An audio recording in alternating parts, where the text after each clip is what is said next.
أعوذ بالله من الشيطان الرجيم. بسم الله الرحمن الرحيم.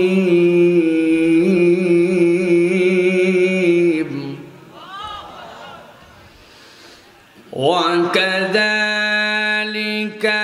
أوحينا إليك روحا من أمرنا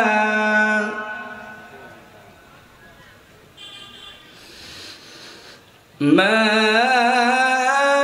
كنت تدري ما الكتاب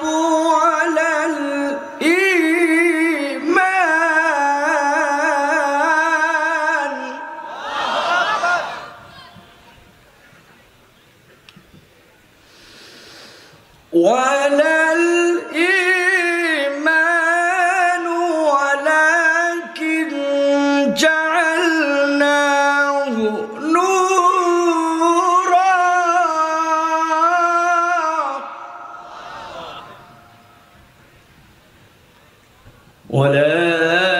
ولكن جعلناه نورا نهدي به من نشاء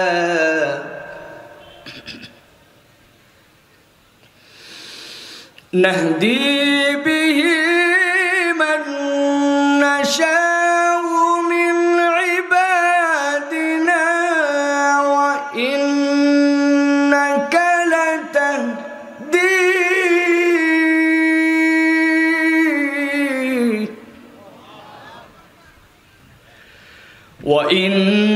وإنك لتهدي إلى صراط مستقيم وإنك لتهدي إلى صراط مستقيم. وقال الله سبحانه وتعالى آمرا ومخبرا للمؤمنين والمؤمنات إلى يوم القيامة إن الله وملائكته يصلون على النبي يا أيها الذين آمنوا صلوا عليه وسلموا تسليما. اللهم صل على محمد وعلى آل محمد كما صليت على إبراهيم وعلى آل إبراهيم إنك حميد مجيد. اللهم بارك على محمد وعلى آل محمد كما باركت على إبراهيم وعلى آل إبراهيم إنك حميد مجيد.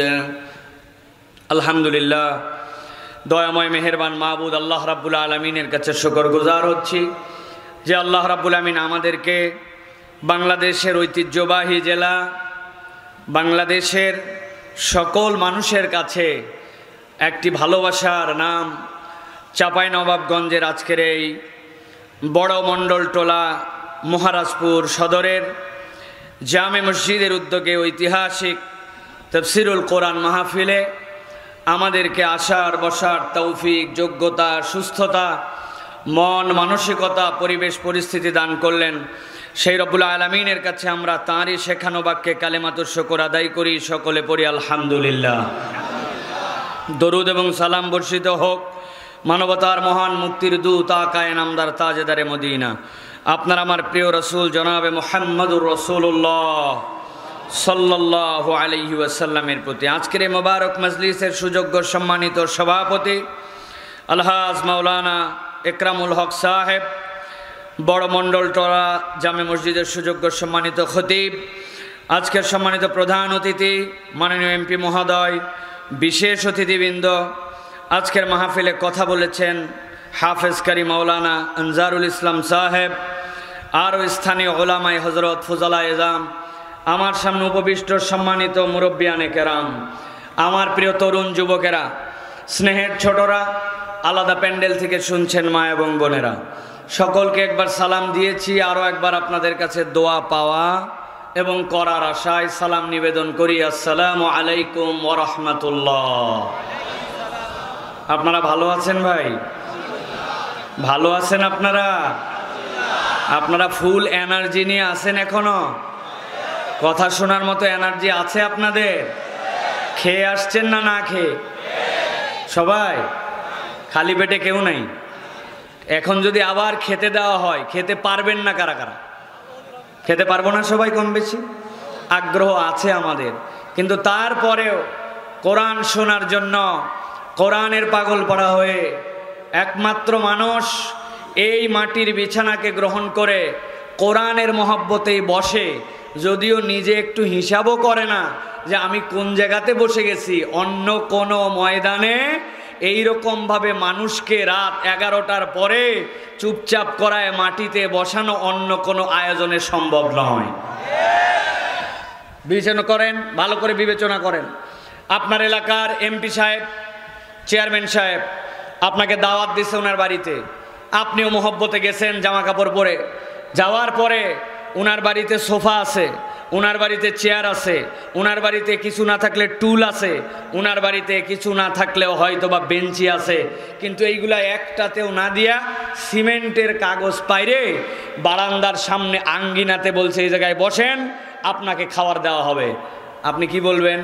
বলবেন যে বাবা ভুল করে জীবনে একবার আইছি, কিন্তু আমি সহ আমার বংশকে ওসিয়ত করে যাব, তুমি ডাইকে নিয়ে এসে সারের পলিথিনের মোড়ে বসায়া আমার যে অপমান করলে আগামী নির্বাচনে তার ঠেলা টের পাবে। বলবেন না ভাই? এই জন্য কোনো জনপ্রতিনিধি তো দূরের কথা, কোনো সুস্থ বিবেক সম্পন্ন মানুষ এইরকম করে বসাবেই না। কিন্তু আপনি একটু খেয়াল করে দেখেন, ইশার নামাজের পরে সবচেয়ে সুন্দর পোশাকটা পরে আপনার ওই পরিচ্ছন্ন জামা কাপড় নিয়ে এই চাপাই নবাবগঞ্জের মাঠে ধুলা বালি ময়লা কাপড়টা কি নাকি কিচ্ছু বিবেচনা করেন নাই, কোরআন শোনার জন্য আপনি এসে বসে গেছেন। আমি বলার পরে আপনাদের কেবল স্মরণ হচ্ছে, এটা অন্য কোনো আকর্ষণে নয়, এটা কোরআনের আকর্ষণে, ঠিক কিনা?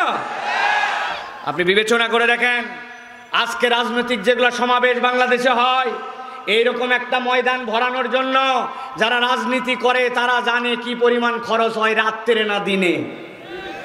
কে রাত্রে না দিনে?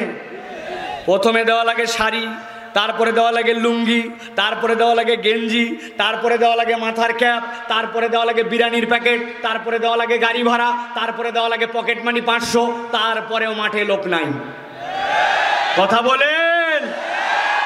কিন্তু এই জায়গায় যারা আসছে কোনো খাওয়াটাও তো দূরের কথা, উল্টা নিজের পকেটের টাকা খরচ করে আসছে, ঠিক না? এটা কোরআনুল কারীমের আকর্ষণ। এটাই প্রমাণ করে যে বান্দাকে যদি সত্যি সত্যি কোরআনের সাথে সম্পর্ক করায় দেওয়া যায়, পুরা দুনিয়া কোরআনের বিধান দিয়া ঠান্ডা করে দেওয়া সম্ভব, ঠিক না? ঠিক বলছেন আবেগে, এবার একটু বিবেক দিয়ে ভাবেন। হজ কোন তারিখে হয় বলেন? জিলহজের 10 তারিখ। ভালো করে বোঝেন কথা, কিন্তু ঠান্ডা মাথায় বুঝবেন। জিলহজের 8 তারিখের মধ্যে পৃথিবীর সব হাজি মক্কা শরীফে উপস্থিত হয়ে যায়, এরপরে ফ্লাইট অফ। যেদিন জিলহজের 8 তারিখ হয়, আমি রমাদানেও মক্কা শরীফে ছিলাম। 27 রমাদানের দিনে তাদের হিসাবে 34 লক্ষ ভিজিটর ছিল, আরও 10-12 লক্ষ ভিতরের লোক ছিল। আমরা যে জামাজ পড়েছি এশার, এই জামাতে তারা অনুমান করছে 4 মিলিয়ন মানুষ নামাজ পড়ছে এক জামাতে। এখন এই যে 4 মিলিয়ন মানুষ, যেই না আজান হওয়ার আগ মুহূর্তে মানুষ তো অস্থির, কোথায় জায়গা নিবে, কোথায় যাবে, কে ওযুখানায়, কে টয়লেটে, কে কাতার ধরবে, কার জায়গা নাই।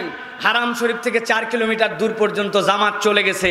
মানুষ পাগল আর পাগল, মনে হচ্ছে এই মানুষকে আর থামানো সম্ভব নয়। সাদা কালো, ছোট বড়, দেশি বিদেশি, আফ্রিকান আমেরিকান, পৃথিবীর সব মানুষ, শিক্ষিত অশিক্ষিত, শিশু নারী বৃদ্ধ, পঙ্গু কানা খোড়া লুলা সব হাজির। হঠাৎ করে মনে হচ্ছে আর এদেরকে থামানো সম্ভব নয়। ছোট্ট একটু একটা ধ্বনি, মাগরিবের ওয়াক্ত হয়ে গেছে, সাথে সাথে মুয়াজ্জিন আজান দিয়ে দিয়েছে, আল্লাহু আকবার আল্লাহু আকবার। যে আজান হয়েছে, মানুষ তো আরো পেরেশান। ওযুখানার লোকরে বাইরে আসা লাগবে, কাতার ধরা লাগবে, হই হই। আজান শেষ, 3 মিনিটের একটা ছোট্ট ব্রেক, 2 মিনিটের ব্রেক। এরপরেই ইমাম সাহেব চলে আসছে, সাথে সাথে ইকামত শুরু হয়ে গেছে, আল্লাহু আকবার আল্লাহু আকবার, আশহাদু আল্লা ইলাহা ইল্লাল্লাহ আশহাদু আন্না মুহাম্মাদার রাসূলুল্লাহ। ইকামত শেষ, 20-25 সেকেন্ডে ইমাম সাহেব বলছে, কাতার সোজা করো, সাউ ইস্তাউ আকিমু, আল্লাহু আকবার। মুকাব্বির সাথে সাথে আল্লাহু আকবার। এই যে আল্লাহু আকবার বলল, আজান থেকে এই যে ইকামত 3 মিনিট, এবার ইমাম সাহেব পড়তে শুরু করে দিয়েছেন সূরা ফাতিহা। আলহামদুলিল্লাহি রাব্বিল আলামিন আর রহমানির রহিম মালিকি ইয়াউমিদ্দিন ইয়াকা না'বুদু ওয়া ইয়াকা নাস্তাঈন। পড়তে পড়তে সূরা ফাতিহা শেষ, মাত্র 30 সেকেন্ড। ওই আজানের আল্লাহু আকবার থেকে সূরা ফাতিহা এই পর্যন্ত 3 থেকে 3.5 মিনিট। এই সূরা ফাতিহাও শেষ। মনে হচ্ছে 30-40 লক্ষ লোক তো দূরের কথা, এই মানুষগুলার বোধহয় আর দম ছাড়ার কিচ্ছু নাই। পুরা খানায় কাবার চত্বর নীরব। এটা প্রমাণ করে যে অশান্ত পৃথিবী, আজকে সারা দুনিয়া অশান্তি। অশান্তির দাবানল থেকে পৃথিবীকে মুক্তি দেওয়ার জন্য নানান পথ মত পদ্ধতি, আইন কানুন সব এসেছে, কিন্তু কেউ শান্ত করতে পারে নাই। কিন্তু আল্লাহু আকবারের ধ্বনির পরে মাত্র 3 মিনিটে এক জায়গাতে 40 লক্ষ লোককে যেরকম ঠান্ডা করা যায়, ওই আল কোরআনের বিধান যদি পুরা পৃথিবীতে 1 থেকে 3 বছর বাস্তবায়িত হয়, পুরা পৃথিবীকে ঠান্ডা করে দেওয়া সম্ভব। বিশ্বাস করেন? ওই কোরআনুল কারীম শোনার জন্য আমরা এখানে এসেছি। আল্লাহ রাব্বুল আলামিন আমাদেরকে যেন কোরআন থেকে কিছু কথা শোনার মতো তৌফিক দেন, বলেন আল্লাহুম্মা আমিন। জিজ্ঞাসা করব, উত্তর দিবেন টন টন করে। কোরআন শুনলে লাভ আছে না নাই? যারা জবান দিয়ে কথা বলতেছেন না, আল্লাহর দেওয়া জবানের সৎ ব্যবহার করেন, কথা বলেন। কোরআন শুনলে লাভ আছে না নাই? কম না বেশি? বুঝে না না বুঝে? সবাই সবাই বুঝে? এত সহজ? 1-2 জনকে দাঁড় করালে অবস্থা খারাপ হয়ে যাবে। এখন আমরা আবেগে এরকম অনেক কথাবার্তা বলি যেইগুলো আমরা মাথা দিয়ে বুঝি না যে আসলে আমাদের কি লাভ। আর আমাদের ইয়াং যারা, এই ইয়াং যারা, আমাদের তরুণ যারা, এদের তো ধারণা এরা দুনিয়ার সব জ্ঞান জানে, আছে না ভাই? আমাদেরকে উল্টা বলে, আরে হুজুর আপনার ওয়াজ আমাদের পকেটে আছে। পকেটে আছে না এদের? কিন্তু ওয়াজ পকেটে থাকলেও দিন ইসলাম এদের আচার আচরণে অনেকের নাই। আমি মাঝে মাঝে পরীক্ষার জন্য বলি, সব তো জানো ভাই, বলে তো গোসলের ফরজ কয়টা? বলছে হুজুর কমন পড়ছে 3টা। বলে কি কি? লুঙ্গি, বদনা, সাবান, এই তো গোসলের ফরজ না? যারা যারা হাসলেন আপনারা, আপনি আশপাশের 2-1টা যুবকের কাছে জিজ্ঞাসা করে দেখবেন, ওর গোসল অনেক আগে ফরজ হয়েছে, কিন্তু আজ পর্যন্ত গোসলের ফরজ জ্ঞান জানে না। আমরা অনেক সময় আবেগ দিয়ে চলি ভাই, কিন্তু কোরআন শুনলে যে আমাদের কি লাভ, এইটা কখনো আমরা সেরকমভাবে কল্পনা করি না। আল্লাহ রাব্বুল আলামিন দুনিয়ার মানুষের জন্য বলছেন, ভালো করে আগে বুঝো, যেই প্রোগ্রামে তুমি আসলে, যেখানে কোরআন শোনার জন্য হাজির হয়ে গেলে, এটা কত দামি প্রোগ্রাম। এই কোরআন তোমার জন্য কি উপকার দিবে আগে তুমি হৃদয় দিয়ে অনুভব করো। যদি এটার পরিচয় না জানো, তুমি তোর মূল্যায়ন করতে পারবা না।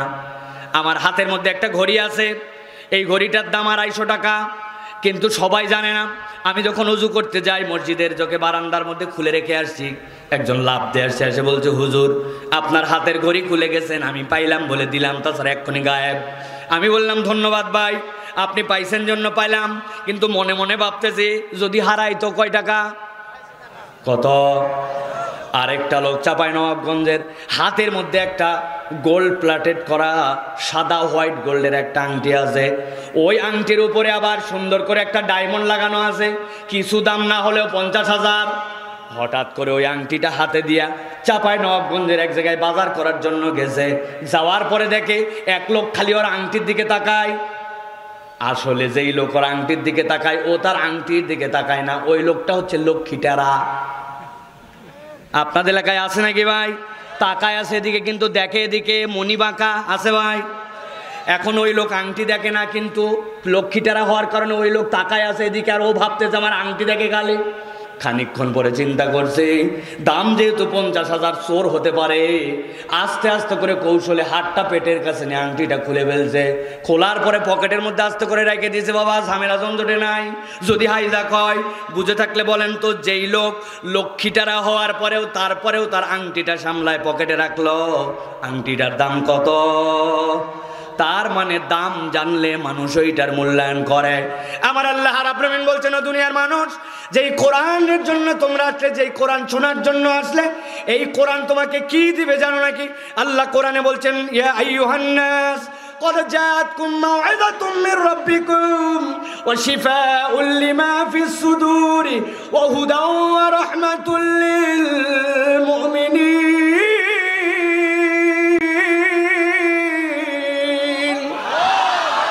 আমার আল্লাহ বলছেন, রাসূল আপনি জানায় দেন, যারা কোরআন শোনার জন্য আসলো, কিছু লাভ না হলেও রব্বুল আমিন তার জীবনে 4টা লাভ দিবেন। কয়টা?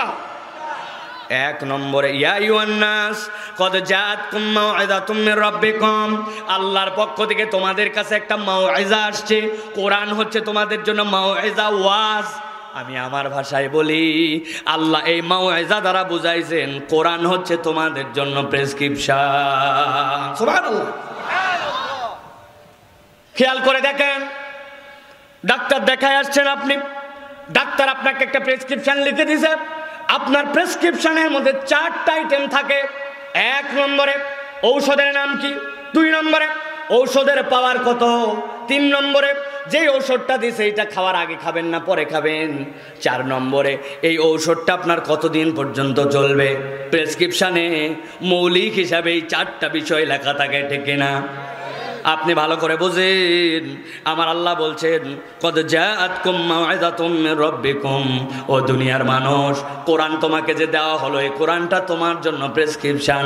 বান্দা কেমনে চলবে, কোথায় চলবে, কত দূর চলবে, এই চলার গতি কত দূর হবে, কোরআনুল কারীম আপনাকে এই পথটা দেখায়া দিবে।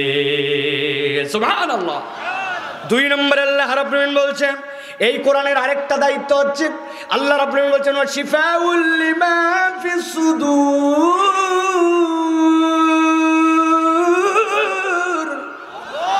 আল্লাহ বলছেন এই কোরআন তোমাদের জন্য অন্তরের ডাক্তারি। ভালো করে বোঝেন, কথাটা বুঝে নেন।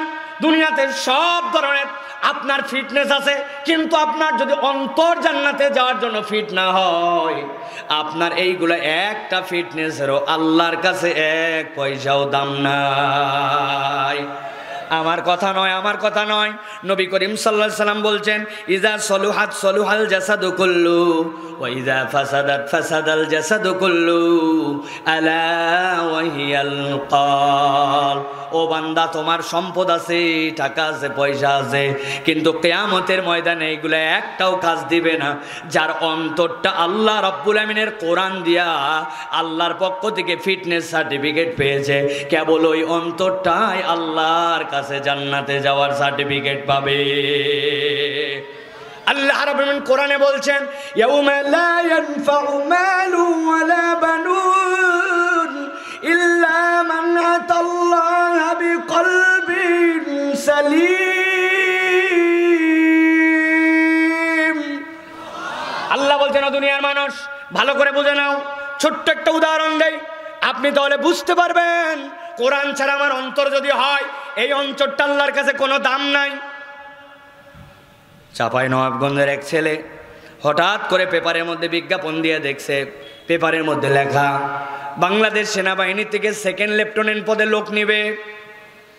আপনি যদি সেনাবাহিনীর সৈনিক হিসাবে জয়েন করেন, আপনার র্যাঙ্ক যত দূর যাক, যত প্রমোশন হোক, আপনি ওয়ারেন্ট অফিসারের উপরে উঠতে পারবেন না। কিন্তু আপনি যদি সেকেন্ড লেফটেন্যান্টের কমিশন র্যাঙ্ক দিয়ে ঢোকেন, আপনি কোনো সময় কর্নেল, ব্রিগেডিয়ার কর্নেলও হয়ে যেতে পারেন। এখন ওই ছেলে দেখছে কি কি যোগ্যতা লাগবে, ভালো করে খেয়াল করেন।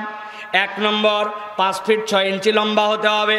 2 নম্বর ওই ছেলেটার এসএসসি এইচএসসি উভয়টাতে কমসে কম সেকেন্ড ডিভিশন লাগবে। 3 নম্বর কোনো ফৌজদারি কেস কামারি মামলা চলবে না। 4 নম্বর শারীরিকভাবে ফিট হতে হবে। ওই ছেলে লাফ দিয়ে উঠছে, উঠে বলছে আমার কোনো টেনশন নাই, চাইছে 5 ফিট 6 ইঞ্চি, আমি তো বেটা 6 ফিট লম্বা। 2 নম্বরে চাইছে সেকেন্ড ডিভিশন, উভয়টাতে ফার্স্ট ডিভিশন আমার। 3 নম্বরে বাপদাদার বংশে কোনো ফৌজদারি কেস আমাদের নাই। 4 নম্বর শারীরিকভাবে আমি অনেক সক্ষম। আবেদন জমা দিয়ে দিয়েছে। এরপরে সাথে সাথে তার কাগজপত্র চলে আসছে। আসার পরে ঘোষণা হয়েছে অমুক তারিখে ঢাকা সাভার ক্যান্টনমেন্টে যাওয়ার পরে তোমার জন্য এখানে স্বাস্থ্য পরীক্ষা সহ তোমার জন্য পরীক্ষা হবে। বাপ মায়ের দোয়া নিয়ে থানা ক্লিয়ারেন্স নিয়ে চলে গেছে ঢাকায়। যাওয়ার পরে ওই ছেলেটা যখন খালিগা করায় বলছে এখন তোমার মাপ দাও। যেই নাও গেছে, যাওয়ার পরে চাইছে 5 ফিট 6 ইঞ্চি, বেটা হাইট 6 ফিট, মাপ দেখে এই জায়গায় বাইতে যায়, কই তুই নিচ দিয়ে যা। 2 নম্বর কাগজ দেখাও, বলে সবগুলা সেকেন্ড ডিভিশন চাইছি, এর তো 2টাই ফার্স্ট ডিভিশন। কাগজ ওকে, থানা ক্লিয়ারেন্স। ওরে বাবারে, এর বাপদাদার বংশে কেউ ফৌজদারি কেস নাই, ঠিক আছে এখন খালিগা হও। খালিগা হয়ে বলছে সামনে দিকে হাত দুটা সোজা করো। যেই সামনে দিকে হাত দুইটি সোজা করতে বলছে, ওই ছেলেটার ডান হাত টনটনা সোজা, কিন্তু বাম হাতটা কেবল অল্প একটুখানি নখ সাইডটা একটু ভাঁজ। যেই বেটা ওনার পরীক্ষা নিয়ে চলে যায়, বাম হাত সোজা কর। বাম হাত বেঁকা কেন? বলছে স্যার জন্মের থেকে আমার 4টা আঙ্গুল একটুখানি বাঁকা। এবার বুঝে থাকলে বলেন তো, সবগুলাতে ফার্স্ট ডিভিশন, 6 ফিট লম্বা, থানা কেসে কোনো ঝামেলা নাই, কিন্তু ডান হাতও সোজা, শরীর সব ঠিক। বাম হাতের 4 আঙ্গুল যদি একটু বাঁকা হয়, ওই ছেলেটাকে সেনাবাহিনীতে চাকরি দেওয়া হবে। যারা বললেন না তারা বোঝেন নাই, চাকরি দেওয়া হবে। আমার আল্লাহ রাব্বুল আলামিন বলছেন ইয়া আইয়ুহান নাস ক্বাদ জাআতকুম মাউইযাতুম মির রাব্বিকুম ওয়া শিফাউল লিমা ফিস সুদূর। তোমার বাহাদুরি অনেক আছে, তোমার ক্ষমতা অনেক আছে, তোমার পণ্ডিতি অনেক, তোমার যোগ্যতা অনেক, তোমার পাওয়ার অনেক, কিন্তু তোমার অন্তরের সাথে যদি কোরআনের সম্পর্ক না থাকে, আল্লাহর জান্নাতে যাওয়ার জন্য তোমার শরীর আর অন্তর ফিট হয় না। আল্লাহ এই জন্য বলছেন এই কোরআন তোমাকে তোমার অন্তরকে বিনির্মাণ করাই দিবে। ওয়া হুদা ওয়া রাহমাতুল লিল মুমিনিন। আল্লাহ বলছেন আর এই কোরআন হচ্ছে তোমার জন্য হুদা, তোমার জন্য পথ প্রদর্শক, আর ঈমানদারদের জন্য এই কোরআন হচ্ছে রহমত। দুনিয়াতেও তাকে আল্লাহর পক্ষ থেকে দয়া দিবে, কবরেও তার জন্য দয়া, আর ওই পরকালে যাওয়ার পরেও জান্নাতে যাওয়ার আগ পর্যন্ত কোরআন তোমাকে ছাড়বে না। এবার বুঝে থাকলে বলেন, যারা কষ্ট করে এই গভীর রাত্রে আসলাম, এই কোরআন শুনলে লাভ, এই কোরআন শুনলে লাভ আছে না নাই? কম না বেশি? কিছুটা তো বুঝে, ঠিক তো? আল্লাহ আমাদেরকে এই কোরআন থেকে এমন কিছু কথা শোনার তৌফিক দান করেন যেইটা আমরা হৃদয়ে ধারণ করে আমরা বাড়িতে গেলে আল্লাহ যেন আজকের আশা বসাকে আমাদের কবুল করেন। বলেন আল্লাহুম্মা আমিন। আপনারা শুনতে রাজি আছেন ভাই? আছেন আপনারা?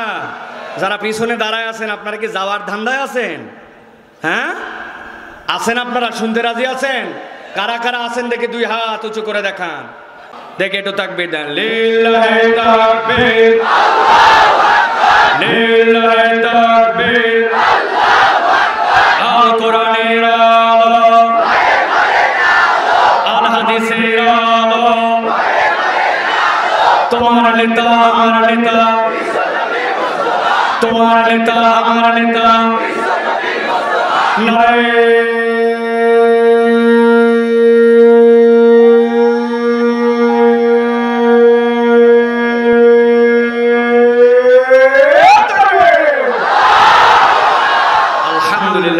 আলহামদুলিল্লাহ বলেন। শয়তান আছে আর এলাকার থেকে হাওয়ায় হাওয়া মারতে মারতে বিদায়, ঠিক কিনা?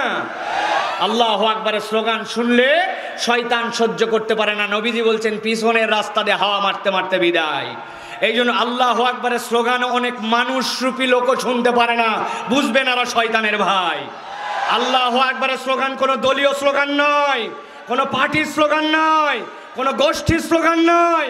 আল্লাহু আকবারের স্লোগান ইমানদারের স্লোগান। ইমানদারের হৃদয়ে যতদিন পর্যন্ত ঈমান থাকবে এই বাংলার আকাশে কালেমার এই স্লোগান চলতেই থাকবে, চলতেই থাকবে, চলতেই থাকবে।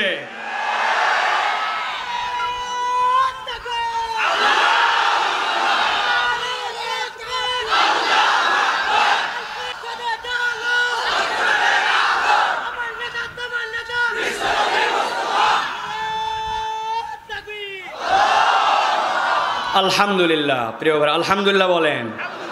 সময় সংক্ষেপ, এই জন্য মূল কথার মধ্যে প্রবেশ করব। প্রিয় ভাইয়েরা, আজকে আমি আপনাদের কাছে কোরআনুল কারীমের 4টা আয়াতে কারিমা থেকে সংক্ষিপ্ত কিছু কথাবার্তা বলবো।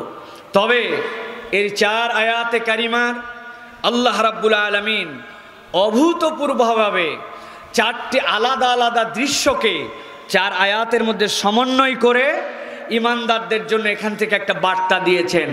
আমরা এই 4 আয়াতে কারিমার শিক্ষা এবং আমাদের জীবনে এইটার গ্রহণ অথবা বর্জন, যদি আমাদের জীবনে থাকে এই দোষ তাহলে বাদ দিয়ে দিব, আর না থাকে গুণ তাহলে ধারণ করব। এই নিয়তে 4টা আয়াতে কারিমার থেকে কিছু কথা শুনে আমলের নিয়তে বাড়িতে যাব। বলেন আল্লাহুম্মা আমিন। একটা মুখ বন্ধ থাকবে না। আপনি দাঁড়ায় থাকেন, বসে থাকেন, দূরে থাকেন, কাছে থাকেন, ঘরে থাকেন, যেখানে থাকেন, শব্দ গেছে কানে, বলেন আল্লাহুম্মা আমিন। আরেকবার বলেন আল্লাহুম্মা আমিন।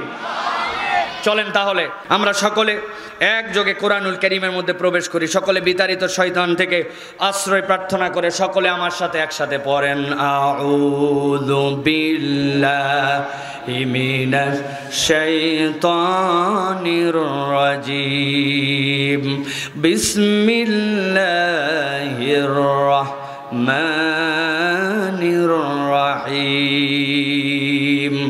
يوم ترى المؤمنين والمؤمنات يسعى نورهم بين أيديهم وبأيمانهم بشراكم اليوم جنات। আমার আল্লাহ রাব্বুল আমিন নবীজি সাল্লাল্লাহু আলাইহি সাল্লামকে বলছেন, ও আমার হাবিব, আপনার প্রতি যখন ইসলাম দেওয়া হলো, আপনাকে যখন বলা হলো আনজির আশিরাতাকাল আকরাবিন, আপনি আপনার নিকট মানুষের কাছে ইসলামের দাওয়াতগুলা পৌঁছায় দেন। আপনি মক্কায় যখন দাওয়াত দেওয়া শুরু করলেন, যারা ইমানের প্রাথমিক স্তরে ইমান এনেছিল তাদেরকে কেমন কষ্ট দেওয়া হয়েছে, ইমানদারদের সাথে কেমন ব্যবহার করা হয়েছে আপনি সব দেখেছেন। আল্লাহ নবীর হৃদয়টা সফট ছিল, আল্লাহ নবীর হৃদয়টা মায়া ভরা ছিল। খানায় কাবার চত্বর পছন্দ করতেন, কিন্তু খাব্বাব, খুবাইব, হযরতে বেলাল, তাদের উপরে যখন কষ্ট এমন পর্যায়ে গেল আল্লাহ নবী সহ্য করতে পারেন না। খানায় কাবার চত্বরে আল্লাহ নবী কম কম আসেন, ইমানদারদের কেমন কষ্ট দেওয়া হতে পারে। আল্লাহ নবী যখন শুনেছেন ওই ইরাকের প্রান্ত থেকে নজদন চল, সেখান থেকে ধরে নিয়ে আসছে, নিয়ে আসার পরে হযরতে খুবাইব, ভালো বংশের মানুষ, ডাকাতি করতে গেছে তারা, সব মানুষকে মেরে এই ছোট্ট শিশুটাকে নিয়ে আসছে, নিয়ে এসে গোলাম বানাইছে। এরপরে সে যখন মক্কাতে একটু বড়, নবীর দাওয়াত পাওয়ার পরে ঈমান আনার কারণে তাকে জ্বলন্ত অগ্নি কয়লার উপরে শোয়ায়া তার পিঠের চামড়াকে গলায় দেওয়া হয়েছে। মানুষ এই কাজ করতে পারে, মক্কার লোক কখনো এটা ভাবেও না এর আগে, কিন্তু এরকম কষ্টের পরে কষ্ট দেওয়া হয়েছে। আল্লাহ রাব্বুল আমিন বলছেন, নবী, এরকম কষ্ট আপনি দেখেছেন, তবে একটা দিন আসবে যেই দিন আপনি ভিন্ন একটা দৃশ্য দেখতে পাবেন। কোন দিবসে? আল্লাহ রাব্বুল আমিন বলছেন, যখন কিয়ামতের দিবস হয়ে যাবে, মাকামে মাহমুদে আপনাকে বসায় দেওয়া হবে। আল্লাহ নবী মাকামে মাহমুদে বসে আছেন, পুরা কিয়ামতের ময়দানটা তার সামনে। আল্লাহ বলছেন, এবার চিত্র নম্বর 1 আপনি সেই দিন দেখতে পাবেন। গভীর মনোযোগ দেন। আল্লাহ বলছেন, ইয়াউমা তারাল মুমিনিনা ওয়াল মুমিনাতি ইয়াসআ নূরুহুম বাইনা আইদিহিম ওয়া বিআইমানিহিম। নবী বসে আছেন, তার সামনে সকল উম্মতের মধ্যে যারা মুমিন আর মুমিনাত, পুরুষ আর নারী, আল্লাহ রাব্বুল আমিন সবগুলাকে দেখাচ্ছেন। ওই পুরুষ আর নারী যত ইমানদার আছে সকলের সামনে থেকে আর ডান থেকে আল্লাহ রাব্বুল আমিন একটা আলো বের করে দিয়েছেন। সুবহানাল্লাহ। ইয়াসানুরুহুম, আল্লাহ বলছেন আলোটা দৌড়াদৌড়ি করবে। কেমন দৌড়াদৌড়ি করবে? নবীজি বলছেন এমন একটা আলো সামনে থেকে আর ডান থেকে, এক পাহাড় থেকে আরেক পাহাড়, এক প্রান্ত থেকে আরেক প্রান্ত পর্যন্ত অতিক্রম করায় দিবে। আল্লাহ বলছেন নবী আপনি দৃশ্য নম্বর একটা দেখতে পাচ্ছেন, দেখছেন আপনার উম্মতের ইমানদারদের সামনে থেকে আর ডান থেকে আলো। এমন সময় একদল ফেরেশতা তাদের কাছে চলে আসবে, আসার পরে বলতে শুরু করবে বুশরাকুমুল ইয়াউমা জান্নাতুন তাজরি মিন তাহতিহাল আনহার খালিদিনা ফিহা যালিকা হুয়াল ফাউজুল আযীম। আল্লাহ রাব্বুল আলামিন বলছেন ফেরেশতারা আসার পরে বলবে ও জান্নাতীরা, ও আলোওয়ালার দল, কোথায় তোমরা দৌড়াদৌড়ি করে দাঁড়াও, একটু দাঁড়াও। আমার আল্লাহ তোমাদের জন্য বলছেন বুশরাকুমুল ইয়াউম, নবী দেখতে পাচ্ছেন ফেরেশতা যে বলছে তোমাদের জন্য আনন্দের সংবাদ। কি সংবাদ? জান্নাতুন তাজরি মিন তাহতিহাল আনহার, তোমাদের পায়ের নিচ দিয়ে রব্বুল আমিন অজস্র ধারায় নহরমালা প্রবাহিত একটা জান্নাতের ঘোষণা তোমাদেরকে দিলেন। আর আল্লাহ জানালেন খালিদিনা ফিহা, ওই জান্নাতে একবার ঢোকার রাস্তা আছে, তোমাদের জন্য আর বের করা হবে না। আর আল্লাহ বললেন নবী আপনি দেখতে পাবেন, ফেরেশতারা তাদেরকে জানায় দিচ্ছে দুনিয়াতে তোমার দুইটা ছেলে ডাক্তার হয়ে গেছে, আগে মানুষের দোকানে কাজ করতে এখন নিজেই দোকানদার, আগে মানুষের জমিতে ক্ষেত খামার করতে এখন নিজেরই একটু জমি জমা হয়ে গেছে, এখন তোমার সন্তানটাই বিদেশে চলে যাওয়ার পরে তোমার একটুখানি ভালো অবস্থান হয়ে গেছে সমাজে। লোকজন বলছে সফল বাপ, সফল কৃষক, সফল ব্যবসায়ী। আল্লাহ বলছেন এইগুলো একটাও চূড়ান্ত সফলতা বা বিফলতার মানদণ্ড নয়। নবী আপনি জেনে রাখেন হাসরের দিনে যাদের সামনে থেকে আলো ডান থেকে আলো জান্নাতের ঘোষণা পেয়ে গেল, ওই জান্নাত থেকে বের করা হবে না, জানায় দেওয়া হলো। আল্লাহ বলছেন ফেরেশতারা তাদেরকে বলে দাও যালিকা হুয়াল ফাউজুল আযীম, এই দলে যারা অন্তর্ভুক্ত হবে তারাই আল্লাহর ঘোষণা অনুযায়ী চূড়ান্ত সফল কাম। আল্লাহু আকবার। একটা আয়াত শেষ, 4 আয়াত বলবো বলেছি, ভালো করে মাথার মধ্যে ঢুকায় না। তরুণ এবং যুবক যারা আছে অন্তঃকরণের মধ্যে বুঝায় চিত্রটা আঁকায় রেখে দেন। আল্লাহ 4টা চিত্রের কথা বলবেন। 1 নম্বর ইমানদার, যাদের সামনে থেকে আলো ডান থেকে আলো জান্নাতের ঘোষণা পেয়ে গেল, আল্লাহ বলেন এরা সফল দল। আল্লাহ বলছেন নবী আপনি দেখতে পাচ্ছেন মাকামে মাহমুদে বসে, 1 নম্বর চিত্র। এবার চলেন 2 নম্বর আয়াতে কারিমার মধ্যে যাই। আল্লাহ বলছেন যেই ময়দানের মধ্যে বসে নবী আপনি দেখতে পেলেন ইমানদারদের আলো, ওই ময়দানের মধ্যে এবার একটা দ্বিতীয় দৃশ্য আপনি দেখতে পাবেন, 2 নম্বর একটা চিত্র। আল্লাহ কোরআনে বলছেন ইয়াউমা ইয়াকুলুল মুনাফিকুনা ওয়াল মুনাফিকাতু লিল্লাযীনা আমানু নজুরুনা নাকতাবিস মিন নূরিকুম কিলা ইরজিউ ওয়ারাকুম ফালতামিসু নূরা। আমার আল্লাহ রাব্বুল আলামিন বলছেন ও আমার হাবিব আপনি ওই ময়দানে যেখানে ইমানদারদের আলো দেখলেন, ওই ময়দানে এবার দেখতে পাবেন 2টা দল এসে হাজির হয়েছে। গভীর মনোযোগ দেন। ইয়াউমা ইয়াকুলুল মুনাফিকুনা ওয়াল মুনাফিকাত, আল্লাহ বলছেন মুনাফিক পুরুষ আর মুনাফিক নারী সবগুলো সেই ময়দানে এসে হাজির। কেন হাজির হয়েছে তারা? আল্লাহ বলছেন তারা বলতে শুরু করেছে লিল্লাযিনা আমানু, ইমানদারদেরকে যাদের আলো তাদেরকে বলছে উনজুরুনা, এই ইমানদাররা একটু দাঁড়াও। 2টা কথা মনে রাখেন, ডাক দিচ্ছে কারা? মুনাফিকেরা। কাদেরকে ডাকতেছে? ইমানদারদেরকে। ডাক দিচ্ছে কারা? কথা বলেন কারা? এবার বলেন তো মুনাফিক কাকে বলে? মুনাফিকের একটা জেনারেল সংজ্ঞা সারা জীবনের জন্য যতদিন হায়াতে আছেন মাথার মধ্যে ঢুকায় নেন। মুনাফিক শব্দটা আরবি হচ্ছে নফক থেকে আসছে। নফক মানে হচ্ছে আপনার আমার জন্য টানেল। আপনি সাম্প্রতিক সময়ে কক্সবাজারে একটা টানেল উদ্বোধন হয়েছে কর্ণফুলী নদীর নিচ দিয়ে, শুনছেন আপনারা? টানেল মানে কি? একদিক দিয়ে মুখ আছে, আরেক দিক দিয়ে বের হওয়ার রাস্তা আছে, মধ্যে দিয়ে রাস্তা। যারা মধ্যপ্রাচ্যে বিভিন্ন দুনিয়ায় গেছেন তারা দেখেছেন পাহাড়ের নিচ দিয়ে টানেল বানায়, সমুদ্রের নিচ দিয়ে টানেল বানায়। টানেল মানে 2 মুখওয়ালা একটা রাস্তা। আল্লাহ রাব্বুল আমিন বলছেন মুনাফিক মানে হচ্ছে তারা ভিতরে যারা ইসলাম পছন্দ করে না, আলেম ওলামাকে ভাল লাগে না, ইসলামের পক্ষে নয়, কিন্তু উপরে উপরে মুসলমানদের সাথে তালগোল দিয়ে চলে, ভিতরে একরূপ উপরে একরূপ, এরাই হচ্ছে মুনাফিক। আছে কিনা? মাহফিলের জন্য দাওয়াত দিতে গেছেন, লাভ দিয়ে উঠছে, হ্যাঁ তোমাদের মাহফিল কোন তারিখ, এই তারিখ, আগেই 500 টাকা নাও। আপনি মনে করছেন বাপরে বাপ এত মোহব্বত মাহফিলের জন্য, কিন্তু যেই না বেরোয় আসছেন সাথে সাথে মোবাইল দিয়ে হ্যালো কোন দলের মাহফিল রে, বক্তা কোন দলের, এত ইসলামী জলসার মানে কি, এত তাফসীর দিয়ে হবে কি, দেখ তো কোনোভাবে বন্ধ করা যায় কিনা। এদিকে দেয় 500, ওদিকে দেয় বন্ধ করার পায় তারা। এরকম মুনাফিক মার্কা মুসলমান চাপায় নবাবগঞ্জে না আছে? আমার আল্লাহ রাব্বুল আলামিন বলছেন ইয়াউমা ইয়াকুলুল মুনাফিকুনা ওয়াল মুনাফিকাতু লিল্লাযিনা আমানু উনজুরুনা নাকতাবিস মিন নূরিকুম কিলা ইরজু ওয়ারাকুম ফালতামিসু নূরা।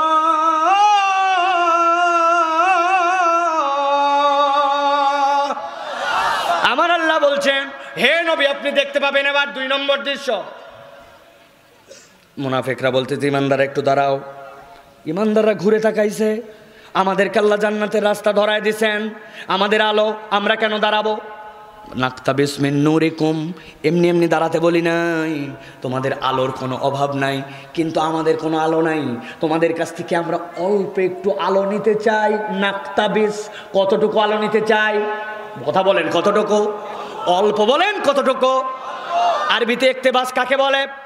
মুফাসসিররা ব্যাখ্যা করছেন ইকতেবাস হচ্ছে ওই আলো যেই আলো থেকে আলো নিলে আপনার মৌলিক আলো কমে না। একজন মোম ধরাইছে, আরেকজনের কাছে মোমবাতি ধরানোর মতো ম্যাচ নাই, ও বলছে ভাই তোর মোমবাতিতে আমার মোমটা একটু ধরায় দে। খবরদার, আমার মোমবাতিতে মোমবাতি ধরালে আমার আলো কমে যাবে। কমবে ভাই না। আল্লাহ বলছে নাকতাবিস মিন নূরিকুম, মুনাফিকরা বলছে একটু দাঁড়াও ইমানদার, তোমাদের সামনে আলো, ডানে আলো, কিন্তু আমাদের কোনো আলো নাই, একটু দাঁড়াও। যেই নাই কথা বলছে আর যাবে কই? দুনিয়ার বুকে ইমানদাররা কখনো তাদের সাথে খারাপ ব্যবহার করে নাই, কিন্তু আল্লাহ বলছেন ওই ময়দানে এবার ইমানদাররা বলতে শুরু করবে ইরজু ওয়ারাকুম ফালতামিসু নূরা। এই মুনাফিকের বাচ্চারা ডিস্টার্ব করবি না, এই আলো এই ময়দানে কামাই করা নয়, এই আলো দুনিয়ার থেকে কামাই করে আনা লাগছে। অতএব আলো যদি নিতে চাও ডিস্টার্ব না করে দুনিয়ায় চলে যাও। জিজ্ঞাসা করে উত্তর দেন কিয়ামতের ময়দানে একবার গেলে দুনিয়ায় কি আবার ফেরত আসার সুযোগ আছে? সুযোগ আছে? তাহলে কেন ইমানদাররা জেনে বুঝে বলল ইরজু ওয়ারাকুম ফালতামিসু নূরা, আলো এখানকার নয়, যাও দুনিয়ায় যাও। বুঝার মামলা আছে এখানে। খেয়াল করেন এবার আমার এই যে মোবাইলের মধ্যে একটা আলো জ্বলাইছি, দেখতে পাইছেন আপনারা? কথা বলেন, দেখছেন আপনারা? এবার বুঝে থাকলে বলেন তো আমার চাপায়ের ভাইয়েরা, এই আলো কোথার থেকে জ্বলছে? মোবাইল থেকে, তাই না?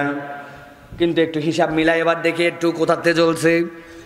এক লোক হঠাৎ করে সকালবেলা আপনাদের এখানে বাজারে গেছে, যাওয়ার পরে হঠাৎ করে খেয়াল করে দেখে তার পকেটের মোবাইল কান্নাকাটি করে। চাঁপাইনবাবগঞ্জে পকেটের মোবাইল কারো কাঁদে? আন্দাজি বলছেন না, দেখেন তো মিলে কিনা।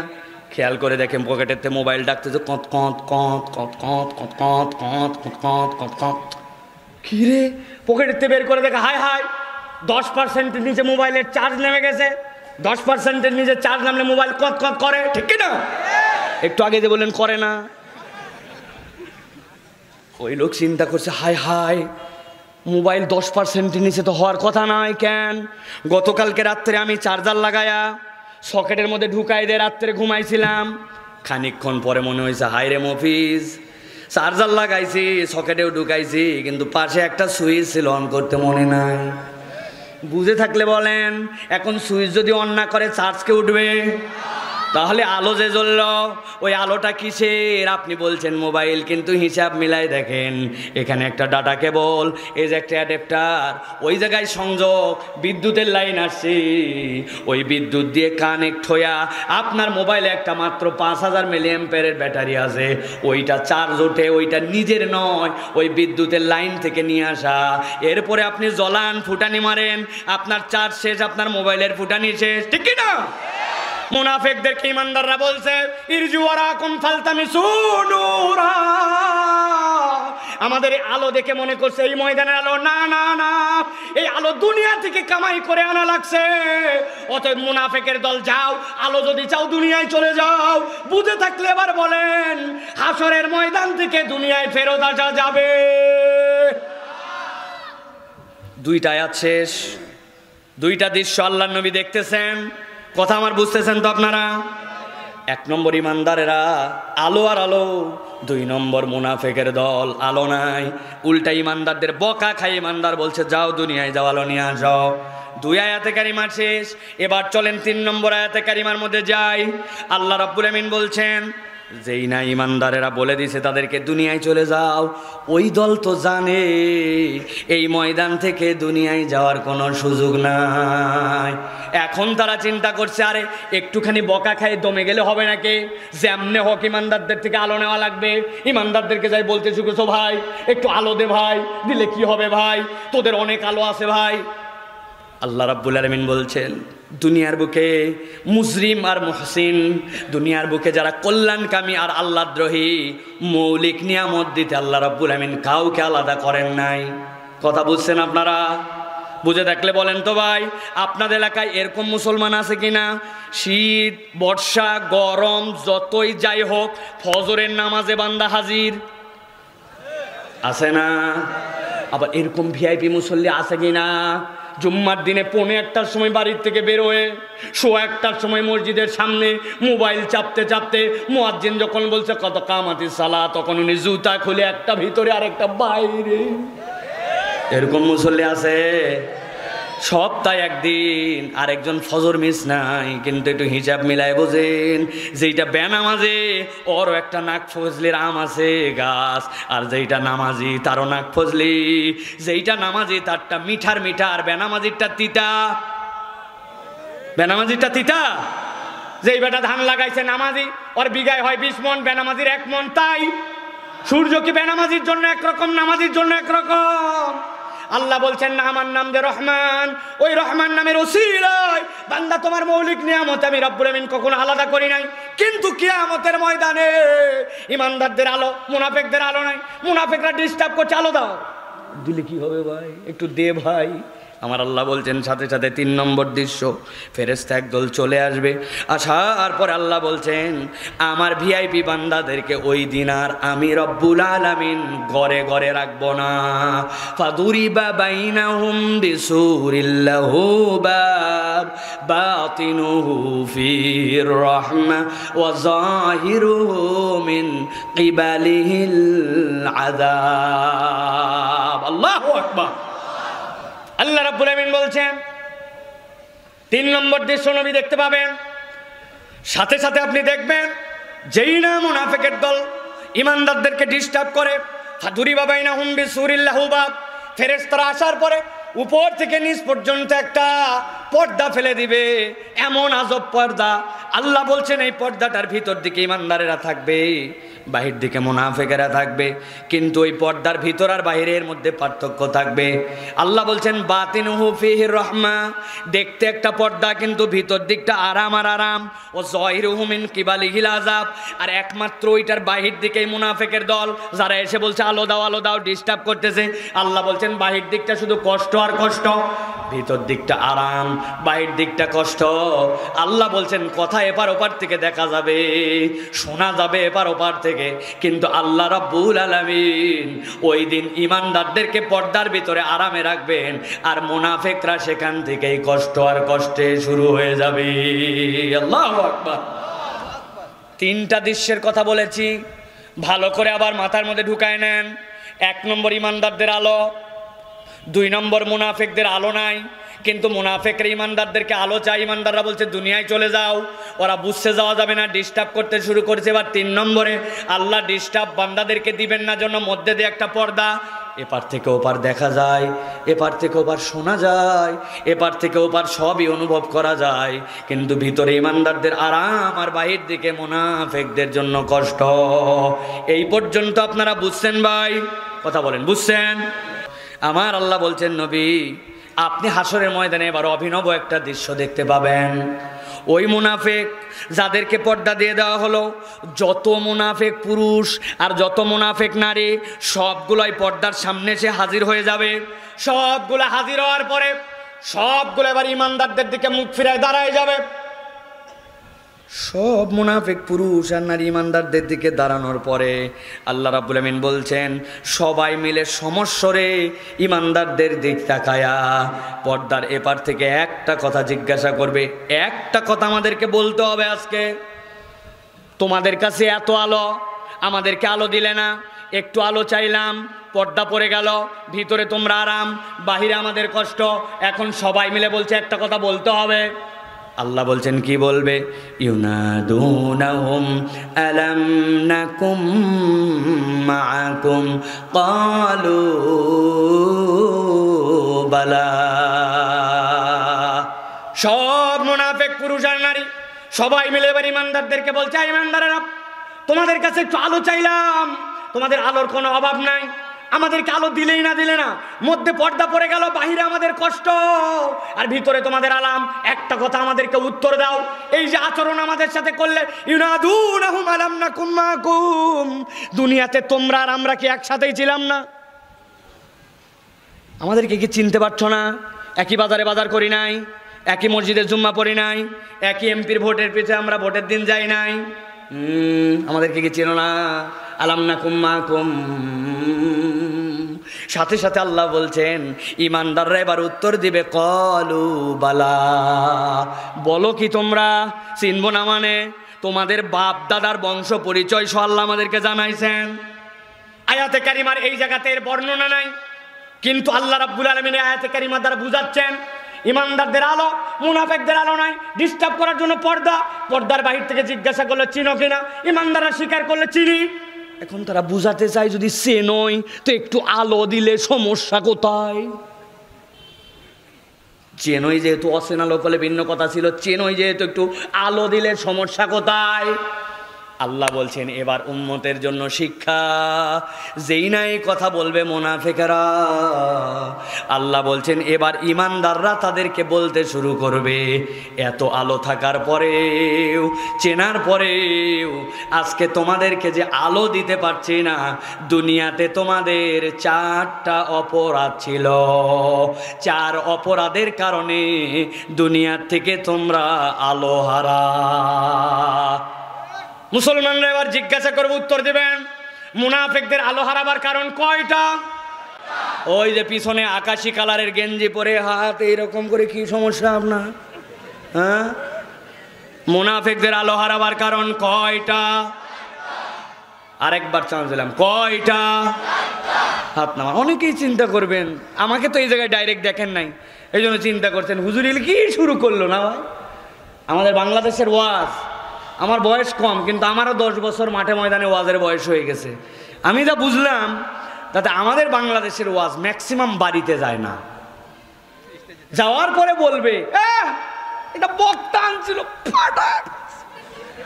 বউ জিজ্ঞাসা করছে কি ফাটালো, বলে তা বলতে পারবো না, কিন্তু ফাটাইছে। এই ফাটাফাটি ওয়াজ হয় না ভাই। বক্তাকে রিকোয়েস্ট করছেন, হুজুর আপনি মক্কা শরীফের আজান দেন। বক্তা যেমন তেমন, খানিকক্ষণ পরে উনি কোনো কাহিনী নাই, কিচ্ছু নাই, আজান শুরু, আল্লাহু আকবার আল্লাহু আকবার।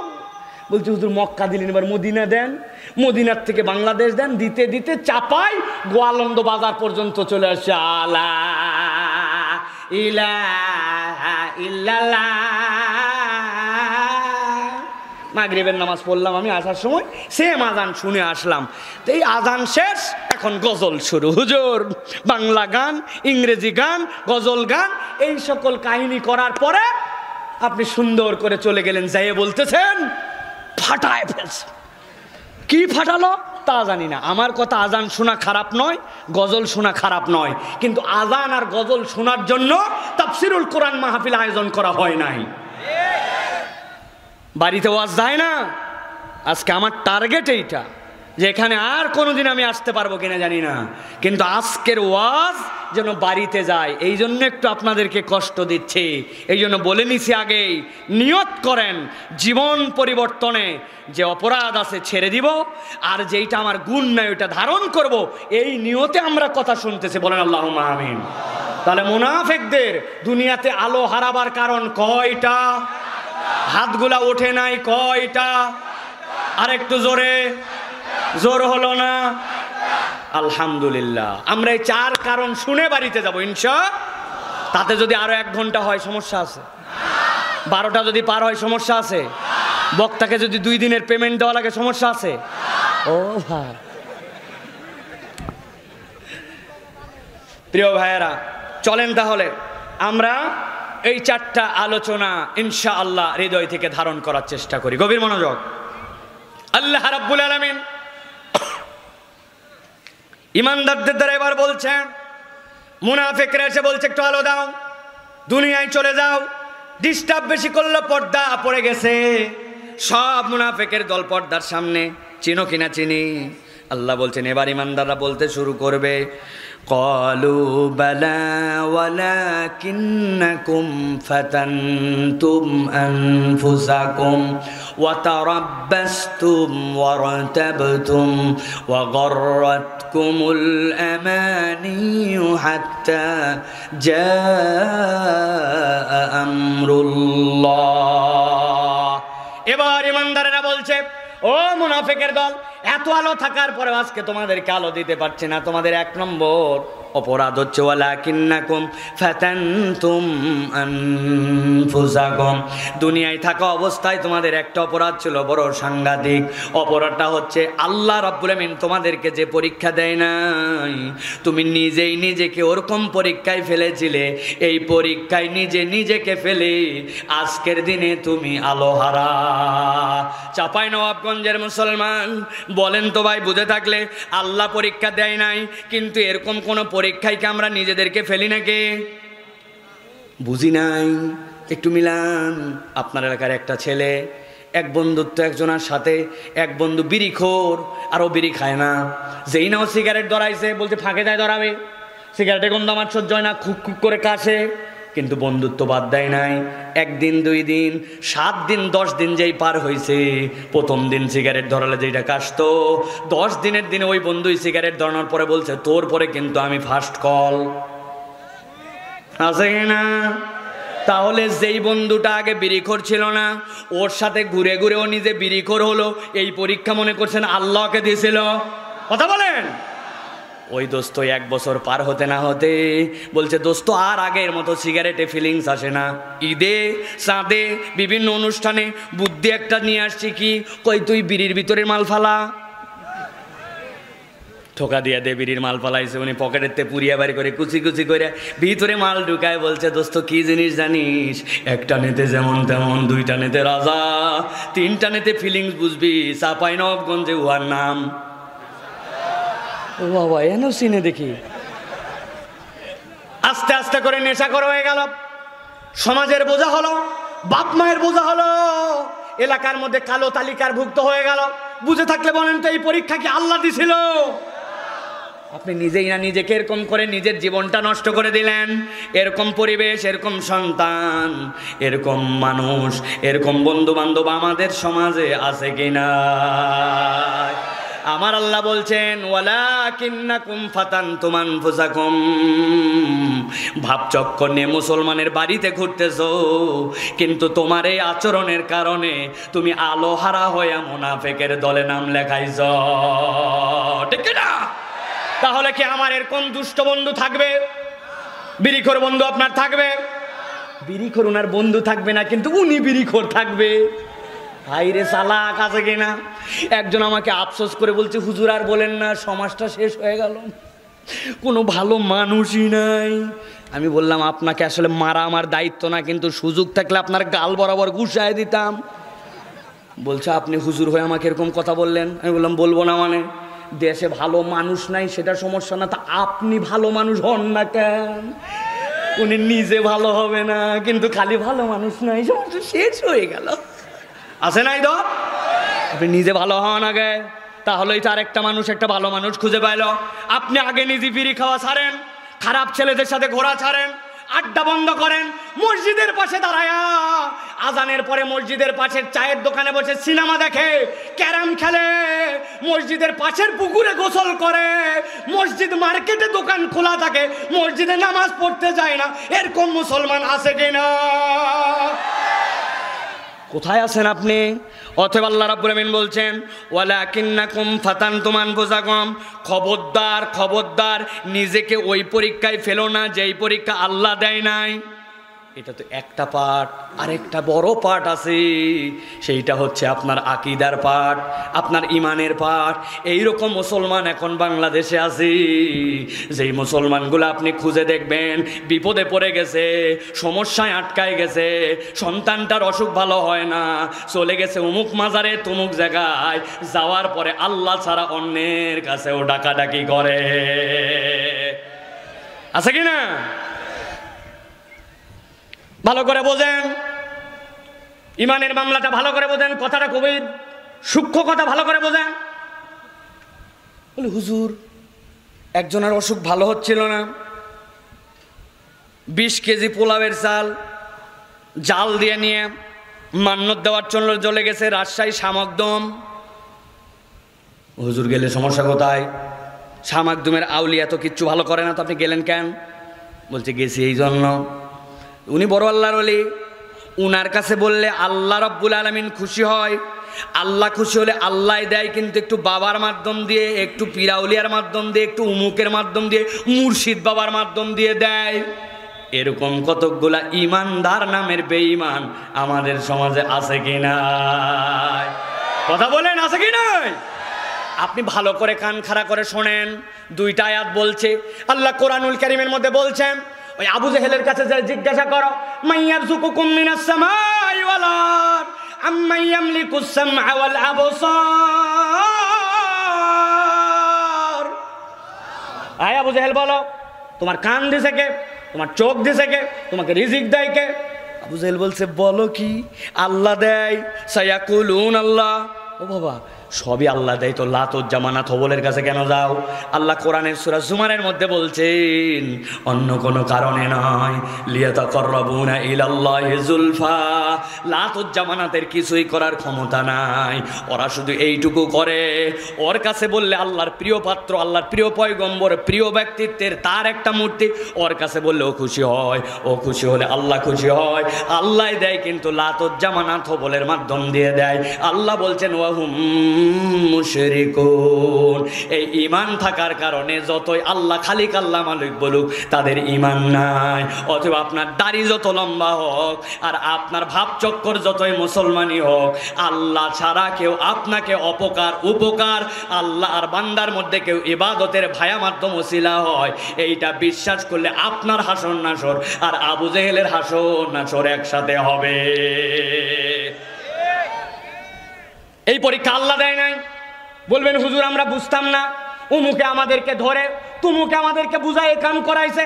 ভালো করে জেনে রাখেন, একটা আমল, যেই আমল ভুল করে করলেও আপনার আল্লাহর কাছে কোনো মাপ পাওয়ার সুযোগ নাই। ইন্নাশ শিরকা লাযুলমুন আযীম। আপনার আকীদা যদি সহি না হয়, আপনার এই ক্ষেত্রে যদি ঈমান বিশুদ্ধ না হয়, কে আপনাকে প্ররোচনা দিয়েছিল, কে আপনাকে বুঝাইছিল, আল্লাহর কাছে এগুলো একটাও গ্রান্টেড হবে না। আপনাদের এলাকার এক লোক খুব কাশি হয়েছে, কাশতে কাশতে অবস্থা খারাপ, বলছে দাও ডাক্তার দেখাও। ডাক্তার দেখায় বলছে শোনেন আপাতত 2টা সিরাপ দিলাম, 3 দিন খান, না হলে পরীক্ষা করার জন্য সদরে যাওয়া লাগবে।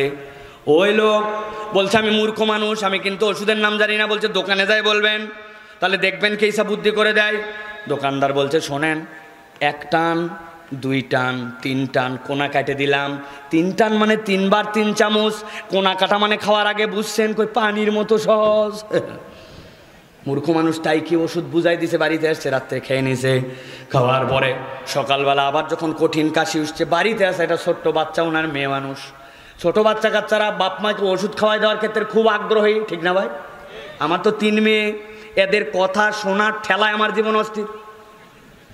বাড়িতে এসে ডাক দিছি, ডাক দো আমার তো 3 জনই রেস্ট দিছে, যে দরজা খুলছে তার মন খুশি, বাকি 2 জনের মন খারাপ। ওর মা বলছে আবার বাইরে যাও। কেন? 2 জনের মন খারাপ, আবার ওরা একবার দরজা খুলবে, আবার গেছি বাইরে, ডাক দিছি, 2 জনের মধ্যে 1 জন আসছে, আসার পরে আরেকজনের মন খারাপ, আবার বাইরে যাও, এক দরজা 3 বার, এইসা ঠেলা। এখন এই বাপ বলছে যে বাবা আমার কাশির ওষুধটা একটু আনতে পারবি? ও দৌড় দিছে, আব্বা পারবো না, মানে গত রাত্রে খাইছো। কিন্তু এর মধ্যে কেসটা হয়ে গেছে ভিন্ন। ওনার এক আম বাগান ছিল, আম বাগানে একটু ছোট ছোট মাজরা পোকা লাগছে। ও বেচারি ইন্ডিল স্প্রে দিছে ওনার ছেলে সকালবেলা, যে ওই সিরাপের পাশেই ওই ইন্ডিলের বোতলটা রাখছে, বাচ্চা তো আর জানে না। বাপকে ইন্ডিলের বোতল থেকে 2 চামচ ঢাইলে নিয়ে আসছে, ইন্ডিলের গন্ধ আছে ঠিকই, কিন্তু বাপের কাশির টালায় মাইরে দেওয়ার পরে বুঝছে যে ভিতরে ইন্ডিল গেছে। এখন বুঝে থাকলে বলেন তো ভাই, এই যে 2 চামচ ইন্ডিল ভুল করে খেয়ে ফেললো, এতে করে ওই লোকের উপকার হবে না অপকার? বুঝে বলবেন, কিন্তু এলোমেলো উত্তর দিবেন না। ওই লোকের উপকার হবে না অপকার? ওই লোক মূর্খ মানুষ, পড়ালেখা জানে না, মাসুম বাচ্চা দিছে, নিয়ত সহি ছিল, কাজ হবে তো? এগুলো একটা অজুহাত, ইন্ডিল বুঝবে না, আপনার যা ক্ষতি হওয়ার তা হয়ে যাবে। এই জন্য সবার আগে ইমান, সবার আগে ইমান। মুসলমান ইমানের পরীক্ষায় কখনো পড়তে পারে না, ঠিক না? কিন্তু 50 টাকায় ইমান বিক্রি হয় চাপায়ে, আছে কি না? এই জন্য ভালো করে 1 নম্বরটা বুঝে নেন, ওয়ালাকিন্নাকুম ফাতানতুম আনফুসাকুম। খবরদার খবরদার, নিজেদেরকে আল্লাহ পরীক্ষা দেয় নাই, এরকম কোন পরীক্ষায় পড়া যাবে না। মুনাফিকদের আলো হারাবার কারণ কয়টা বলছি? কয়টা বাকি আছে? কয়টা চলবে? চলেন তাহলে 2 নম্বর। এবার ইমানদাররা বলতে শুরু করবে, ও মুনাফিকের দল, এত আলো থাকার পরেও আজকের দিনে তোমাদেরকে আলো দিতে পারছি না, তোমাদের অপরাধ নম্বর 2, ওয়া তারাব্বাসতুম। তোমাদের অপরাধ ছিল দুনিয়াতে তোমরা আল্লাহ রাব্বুল আমিনের দিকে আসার ক্ষেত্রে অপেক্ষা করতে, প্রতীক্ষার প্রহর গুনাতে। বুঝে থাকলে বুকে হাত দিয়ে বলেন, আপনার আমার জীবনে এই অভ্যাস আছে কিনা? আল্লাহর দিকে আসার ক্ষেত্রে অপেক্ষা করা, আল্লাহর বিধান পালনের ক্ষেত্রে নানান অজুহাত এবং কারণ খোঁজা, আছে কিনা? একসাথে হাত ধরছি, ইমাম সাহেব হুজুর, এই আসরের নামাজের রক্ত হয়েছে, চল নামাজে যাবে। 10 ধাপ হাঁটার পরে বলছে, হুজুর আজকে কি বার? হুজুর বলছে, থাপ্পড় দিব, তোকে নিয়ে যাচ্ছে আসরের নামাজে, বার খুঁজিস কেন? বলছে, হুজুর একটু বলেন না আজকে কি বার? আর দেখো, আসরের নামাজে নিয়ে যাচ্ছি, বার মানে বিরক্তের ঠেলায় হুজুর বলছে, কি রে সমস্যা কি তোর? বলছে, হুজুর বলেন কি বার? হুজুর বলছে, মঙ্গলবার। আল্লাহর কিরা করে বলতেছি, বুধবার, বৃহস্পতিবার, জুম্মার দিন থেকে আমি নামাজ ধরছি না ধরছি। ওরে বদমাইশ, তোমার বুধ কোথায় গেল, বিশদ কোথায় গেল? তুমি জুম্মা পর্যন্ত ঠেলে নিয়ে গেলে, ইনশাল্লাহকে 3 চিল্লা দিছে, তারপরেও নামাজে যায় না। এইরকম আল্লাহর দিকে আসার ক্ষেত্রে অপেক্ষা করায়, এরকম আমাদের সমাজে মুসলমান যুবক তরুণ আছে কিনা? আর একটু আসতে বলেন, আছে কিনা? আগামী রমজানের পর থেকে দেখেন আমি কেমন হুজুর হই, একবার খালি হজ করে আসি, এরপরে উনি ঠেলতেছে আল্লাহর জন্য, হজ পর্যন্ত ঠেলে নিয়ে গেছে, রমজান পর্যন্ত ঠেলে নিয়ে গেছে, ইন্টারমিডিয়েট পাস পর্যন্ত ঠেলে নিয়ে গেছে। এই বন্ধুর সাথে তুমি ঘুরো কেন? এখন চেতায় লাভ নাই, আমি এসএসসি দেওয়ার পরে ঢাকা চলে যাবো, সব বাদ। কিন্তু ওনার এসএসসির আগেই তেজ মারা শেষ, ঠিক না? আল্লাহ বলছেন আমার কথা নয়, আমার কথা হলে আপনি না নিলেও চলবে। আল্লাহ বলছেন ইমানদারদের মুখ দিয়ে আল্লাহ বলাচ্ছেন, ওয়া তারাব্বাসতুম। হাসরের দিনে যারা এরকম করে আল্লাহর বিধান পালন করার জন্য অপেক্ষা করাইছে, ওই দিন যাওয়ার পরে এই মানুষগুলার তকদিরে আর ইমানের আলো থাকবে না। এখানে হাত তুলে বলেন, কে জানে না এই হাদিস, মা আসফালা মিনাল কাবাইনি ইজারি ফিন্নার, আপনার টাকনুর নিচে যেটা যাবে ওইটা জাহান্নামে যাবে। জানে না কে? এখানে কে জানে না? আল্লাহর পয়গম্বর, কোন সাহাবী, কোন পয়গম্বর দাড়ি ছাড়া ছিলেন না। ইমানদার মাত্র দাড়ি কাটতে হয় না, রাখতে হয়। জানে না কে? কিন্তু রাখে কে? বয়স হয়েছে 60, এখনো দাড়ি নাই কেন? বিয়ে করবেন নাকি আরেকবার? বলছে আমার বউ অত পছন্দ করে না। যেই বউ আপনার দাড়ি পছন্দ করে না, 40 দিনের নোটিশ দিয়ে তালাক দকে বিদায় করতে হবে, কেননা এটা আপনার ইমানের প্রসঙ্গ, ঠিক না? আপনি কি মনে করেন বলে হুজুরে এত আইটেম থাকতে খালি আপনারা দাড়ি করেন? এমনি এমনি করি না। এই যে আমাদের ইমাম সাহেব, তাকান, হুজুরের মাথার মধ্যে রুমাল আছে না? নামাজ পড়ানোর সময় পাগড়ি দেয় না, গায়ের মধ্যে জুব্বা। হুজুর ওসিয়ত করে গেছে, আমি মারা যাওয়ার পরে আমাকে যেন রুমাল দিয়া, মাথায় পাগড়ি দিয়ে, জুব্বা পরায় কবর দেওয়া হয়। আপনারা রাজি? রাজি? কেন খারাপ কিছু চাইছে না কেউ নেই। বলে হুজুরে আলগা মেরেন না, কবরে কোন ড্রেস দিয়ে নামানো লাগবে তার নিয়ম কানুন আছে। অতএব আন্দাজি পাগড়ি পড়তে চালেই দিব নাকি, জুব্বা পড়তে চালেই দিব নাকি, কবরের ড্রেস আছে, ঠিক কিনা? প্রিয় ভাই একটু মাথা ঠান্ডা, একটু মাথা ঠান্ডা। কবরে চলে গেছেন আপনি, কবরের মধ্যে আপনার আমার জন্য প্রশ্ন হবে। কবর একটা হালতের নাম। আপনাকে জিজ্ঞাসা করো মান রব্বুকা, তোমার রবকে, ওমা দিনুকা, তোমার ধর্মকে, ওমান নাবিয়ুকা, তোমার নবীকে। আরেক হাদিসের মধ্যে আসছে ওমা হাযার রাজুলুল্লাযী বুইসা ফি কবরিক, তোমার কবরের মধ্যে যেই লোককে পাঠানো হলো, দেখো তুই নাকে চেনো কিনা। আপনি আপনার নবীকে দেখবেন, এত শুভ্র দাড়ি, এত সুন্দর মানুষ, আপনার মুখে দাড়ি নাই। যেই কালে আপনার দাড়িটা থাকা লাগবে ওই কালেও নাই। আপনি অজুহাত দিয়ে ঠেলে ঠেলে দাড়ির পরে দাড়ি কাটছেন, আর নবী জীবনে দাড়ি কাটে নাই। আপনি কেমনে আপনার নবীকে চিনতে পারবে? আমি তো রাগ করে অনেক সময় বলি, এক মহিলা চিঠি পাঠাইছে, হুজুর আপনার মাহফিলে আসছি, 1 লক্ষ টাকা আপনার মাহফিলে দিব, শুধু আমার জন্য একটা দোয়া করবেন। ইরি বাবা, 1 লাখ! হুজুর আপনাদের দাড়ি দেখে আমার খুব ভাল লাগে, আমার মুখে যেন একটু দাড়ি উঠেই দোয়া করেন। আল্লাহুম্মা আমিন। রব্বুল আলামিন হাজার হাজার তাওহীদি জনতা নিয়া তোমার এক আল্লাহর বান্দির দোয়ার জন্য হাত তুলে দাও। তুমি চাইলে কি না করতে পারো, তোমার বান্দির মুখে একটু দাড়ি উঠায় দাও। বলেন তো, সারাদিন দোয়া করলে মুখে দাড়ি উঠবে? আর এই এলাকায় এরকম কোনো বেকুব মহিলা আছে নাকি 1 লাখ টাকাতে দাড়ি উঠানোর ওয়াজ নিবে? বুঝানোর জন্য বললাম। 1 লাখ টাকা কেন, সবাই দোয়া করলেও দাড়ি ওঠে না। আর পুরুষ কেমন পুরুষ, ও নিজের দাড়ি কাটে ওইরকম মহিলা হতে চায়। লজ্জা করেন, মুছ রাখেন, অন্তত মুছ রাখেন, যা গুনাহ হয় আমার হবে। মুসলমান পুরুষ ভালো করে বোঝেন, প্রত্যেক দিনের একটা শায়ের আছে, প্রত্যেক জাতিগতির বৈশিষ্ট্য আছে। আমেরিকায় গেছি, নিউ ইয়র্ক থেকে যাচ্ছে মিশিগানে, যাওয়ার সময় আমাকে বলছে হুজুর তাকান। তাকালাম, গাড়ি স্লো করছে, বলে দেখেন পৃথিবী পরিবর্তন হয়ে গেছে, কিন্তু আমরা এখন যেই জায়গাতে যাচ্ছি ইহুদিদের বাড়ি ঘর। পুরো আমেরিকাতে জালনাতে কোনো গ্রিল লাগায় না, কিন্তু ইহুদিরা তাদের বাড়ি ঘরে গ্রিল লাগায় রাখে। আর তাকায় দেখেন হুজুর, দেখি তাকায় দেখি 2 দিক দিয়ে এরকম জুলফি ঝুলতেছে, মাথার মধ্যে টুপি, মাথা নিচু করে ওই রকম আসকান মাসকান পরে ঘুরতেছে। ওদের ঐতিহ্য আছে, দেখলেই বোঝা যায় এটা ইহুদে, দেখলে বোঝা যায় যারা ধর্ম পালন করে। ওদের যা আছে ওইটুকু আলাদা, তাদের বাস আছে, স্কুলের বাসে হিব্রু ভাষায় তাদের নাম লেখা আছে, ওরা তাদের ঐতিহ্য ধরে রাখছে।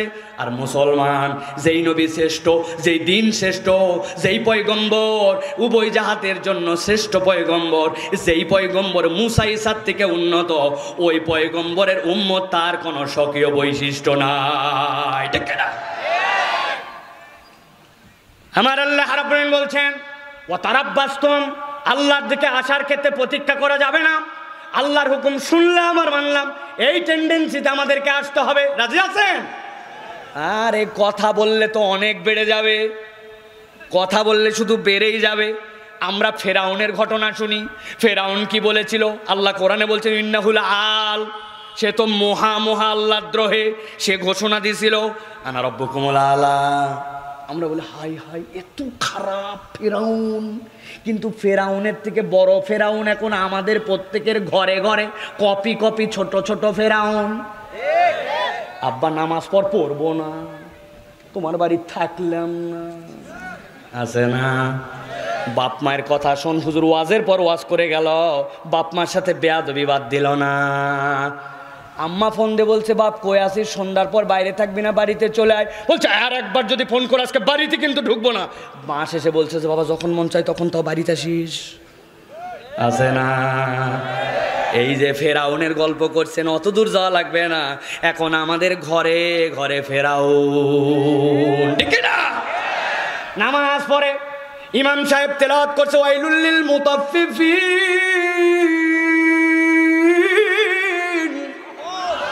এই দুনিয়ার মানুষ, মিজানের পাল্লা নিক্তির পাল্লা ঠিক করো, ও ব্যাটারি সুন্দর করে। এত বড় দাড়িওয়ালা যাওয়ার পরে সকালে দোকান খুলছে, গোসল করে গেছে, দাড়ির হাওয়া মারতে মারতে এক কাস্টমার এসে গেছে। আসার পরে বলছে মসুরির ডাল আছে, বলছে আছে মানে দেশি আগের রাত্রে কাম ঘটায় গেছে, ইন্ডিয়ান আছে, চাইনিজ আছে, দেশি আছে, দেশিটার দাম বেশি, ওই জন্য তিনটা মিলে মিক্স করায়া মোটামুটি কেজিতে যেন 30-40 টাকা ফায়দা হয় এই কৌশল করে গেছে। কিন্তু দাড়ির বাড়ি মারা দেখে কাস্টমার চিন্তা করছে বাপরে বাপ, এত ভালো মানুষের দোকান তো পাওয়া যায় না, সবসময় হাফ কেজি নিতে চাইছিলাম 3 কেজিতে, 3 কেজি নিয়ে চলে গেছে। এত বড় দাড়ি কাজ দিবে তো, কাজ দিবে তো? ভালো করে বুঝেন, ফেরাউনি চরিত্র বাদ দিতে হবে। আল্লাহ বলছেন ওয়াতারাব্বাসতুম, বান্দা সামান্য দুনিয়ার কৌশলে তুমি আল্লাহ থেকে দূরে চলে যাও, আল্লাহর হুকুম পালন করো না, এই চরিত্র যেন তোমার জীবনে না হয়। এক মুরব্বী এখানে আছেন, দাড়ি এত বড় হয়ে গেছে, পাকে গেছে, বাপ মরছে 40 বছর আগে, জমিগুলা ভাগ করে যেতে পারছিল না, বলে গেছিল ভাই বোনের মধ্যে ইনসাফ মতো বন্টন করো। উনি এমন ইনসাফ বন্টন করছে, বোন আর ওনার বাড়িতে আসতেই পারে না। আসেনি হাই ইনসাফ। উনি বলছে ভিটার জমিতে ভাগ নিতে হয় না, সংসারে অশান্তি হয়, সে নিজে ওই জায়গায় সংসার করে বোনের সংসারের সুখের চিন্তা করে। এরকম টাউট বাটপার 2 নম্বর, এরকম দাড়িওয়ালা, জমি জমা ফাঁকি দেওয়া, বোনকে ধোকা দেওয়া, ভাইকে ধোকা দেওয়া, এরকম মুসলমান চাপায় নাই? আছে? সকালবেলা কান্দের মধ্যে কোদাল নিয়ে মাঠে রওনা দিছে, লোকজন বলছে চাচা এত সকালে কোথায় যান? বলছে রোদ উঠলে আর কাজ করতে পারি না, আসলে ধান্দাবাজ নম্বর 1। ও যাচ্ছে পাশের জমিওয়ালা এখনো আল কাটে পারে নাই, ও আল কাটে জমি 4 আঙ্গুল ঠেলতে যায়, মুরব্বীর বয়স 70 বছর। আছেন আপনি কি ওয়াজ শুনতেছেন আর চলে যাচ্ছেন আপনি? থামেন, একটু থামেন। ওয়াতারাব্বাসতুম, ঠিক করে নিবনি, পার করে ফেলবনি, এত সোজা নয়। হজের আগ দিয়া ছেলে মেয়ে সব এক জায়গায় করছে, সুন্দর অনুষ্ঠান, গরু দিয়ে খাওয়ায়, 10 বিঘা জমি, 2 মেয়ে 2 ছেলে, 2 ছেলেকে দিছে 8 বিঘা, 2 মেয়েকে ভূগোল বুঝাই দিছে 2 বিঘা। বলছে আসার সময় তোমার জন্য সোনার চেন। নানু নানু তোমার আংটি লাগবে না চেন লাগবে? বলে টলে ওনাকে আংটি টাংটি বুঝাইয়া মেয়েদেরকে কলা আর ফিরতে পারি কিনা। মক্কা শরীফ চলে গেছে, আল্লাহ রাব্বুল আমিনকে ভূগোল বুঝাচ্ছে। এখন খানায় কাবার সামনে হাজির, কাবা দেখার পরে সকলের ফিলিংস হয়, উনারও ফিলিং।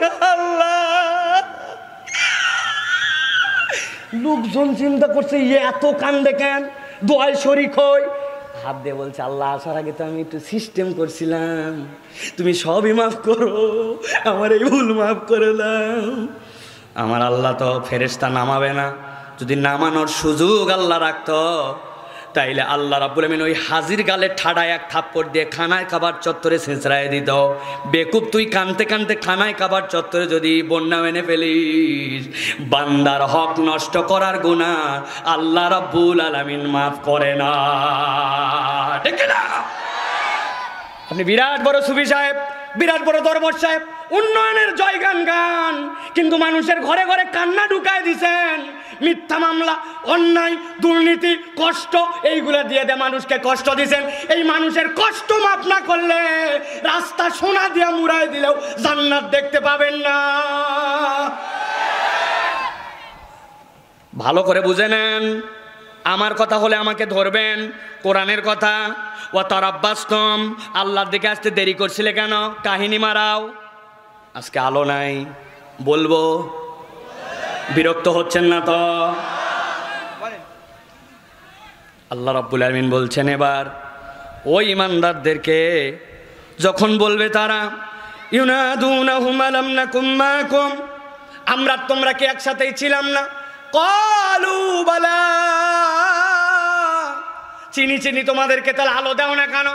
এবার ইমানদাররা বলবে তোমাদের 3 নম্বর অপরাধ ছিল সবচেয়ে সাংঘাতিক অপরাধ। কি অপরাধ? ওয়ারতাবতুম, তোমরা আল্লাহ রাব্বুল আলামিনের বিধানে সন্দেহ করতে। এবার উত্তর দিতে হবে। এতক্ষণ চুপ করে থাকলে সমস্যা নাই, কিন্তু এবার উত্তর দিলে না দিলে সমস্যা আছে। বুঝে থাকলে বলেন। আল্লাহ রাব্বুল আমিন বললেন তোমরা আল্লাহর বিধানে সন্দেহ করো। এখানে আমরা যারা ঈমানের দাবিতে আছি, আমরা কি আল্লাহ রাব্বুল আলামিনের কোনো বিধানে সন্দেহ করি? হয় নাই। অনেকেই বলেন নাই অলসতা, ইমানের প্রশ্ন। বলেন আমরা কি আল্লাহর কোনো বিধানে সন্দেহ করি? আরেকবার সুযোগ দিলাম, আমরা এখানে যারা আছি আল্লাহর কোনো বিধানে কে সন্দেহ করে? জোরে করে বলাইছি এমনি না, কারণ আছে। বলছে আল্লাহর বিধানে সন্দেহ করি না। এবার একটু হিসাব মিলায় দেখবো করি কি না। চলেন একটু দেখি। চাঁপাইনবাবগঞ্জের দিকে বিয়ে শাদী হয়, ভাইয়ের বিয়ে, বোনের বিয়ে, ভাস্তার বিয়ে, আত্মীয়র বিয়ে, পাড়াপড়শির বিয়ে, বিয়ে শাদী হয়। ইসলামে বিয়ের মধ্যে 3টা মৌলিক বিধান, ইজাব আর কবুল। ওয়াতুন্নিসা সদুকাতিহিন্না নিহলা, তার জন্য আপনার দেনমোহর দিতে হবে ফরজ। 3 নম্বর, ছেলের বাড়িতে আনার পরে আউলিমু ওয়ালাউ বিশাতিন, একটা ছাগলের বাচ্চা দিয়ে হলিউমান অনুষ্ঠান বাড়িতে নিয়ে আসার পরে যত আনন্দ, যত ফুর্তি, যত বিনোদন, এই 3 প্রোগ্রামের মধ্যে ইজাব কবুল আর আপনার বাড়ির অলিমা এর মধ্যেই শেষ। কিন্তু আপনার জাফা এলাকার বিয়ে শাদী কি এই 3 অনুষ্ঠানেই শেষ, নাকি 7 দিন আগের থেকে আপনার এলাকার মধ্যে আছে হলুদ সন্ধ্যা, তারপরে আছে মেহেদি সন্ধ্যা, এরপর এলাকার সবচেয়ে ভালো ভালো ডেস্ক ভাড়া করে নিয়ে যায় আপনার এলাকার যেই বিয়ে ওই বিয়ে বাড়ির মধ্যে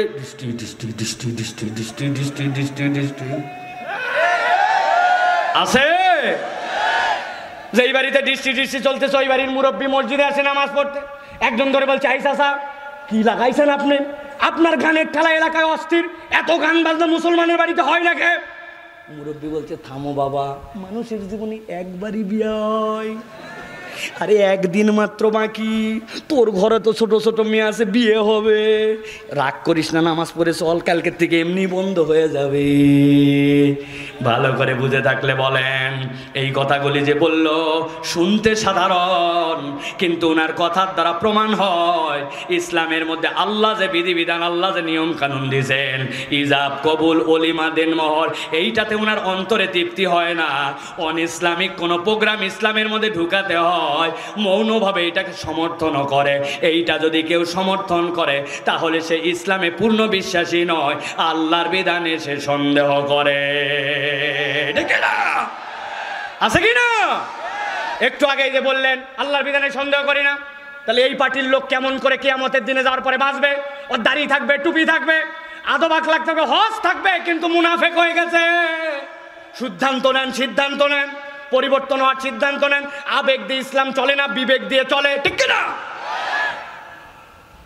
মুরব্বী একটাকে ধরছে, চাচা দেখলাম আপনি দাদনের ব্যবসা করেন, সুদে টাকা লাগান, আম শুরু হওয়ার সিজনের আগে টাকা খাটান, এই সুদে টাকা লাগান কেন আপনি?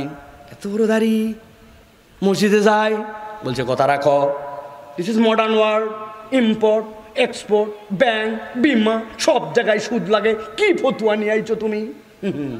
আছে না? চাচাকে ধরছি ঠেসে, চাচা আপনি কি ব্যাংক না, আপনি বিমা না, তা আপনি কি ইম্পোর্ট না এক্সপোর্ট না, তো আপনি কেন এটা করেন? আপনি ব্যক্তিগতভাবে বাদ দিলে হবে। তোর বাপের বিয়ে খাইছি আমি,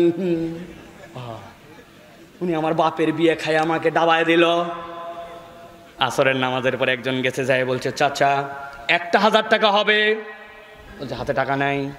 ও চাচা 1,000 টাকা দেন না, বড় বিপদে আছে। বললাম হাতে টাকা নেই। বলছে চাচা আপনি ভুল বুঝছেন, আজকে মঙ্গলবার, 1,000 টাকা দিবেন, আগামী শনিবার 1250। বেকুব কোথাকার, মানুষের হাতের টাকা থাকে নাকি? বাড়ির চল, বাড়িতে নিয়ে চলে গেছে, যাওয়ার পর 1,000 টাকা বের করে দিয়েছে, দিয়ে বলছে লাগলে বলো বাবা, আরো 1,000 দেওয়া যাবে। তোমার চাষি ওই কাজ করে, তবে যা করবে তাড়াতাড়ি করো, ছোট দিনের বেলা, মাগরিবের নামাজ কিন্তু আজান হয়ে গেছে, আমি তকবিরে উলার সাথে জামাত ধরবো। আসরের নামাজ পড়ে আসে দাদনে সুদে টাকা লাগায়া, আবার মাগরিবের নামাজ ধরতে যায়।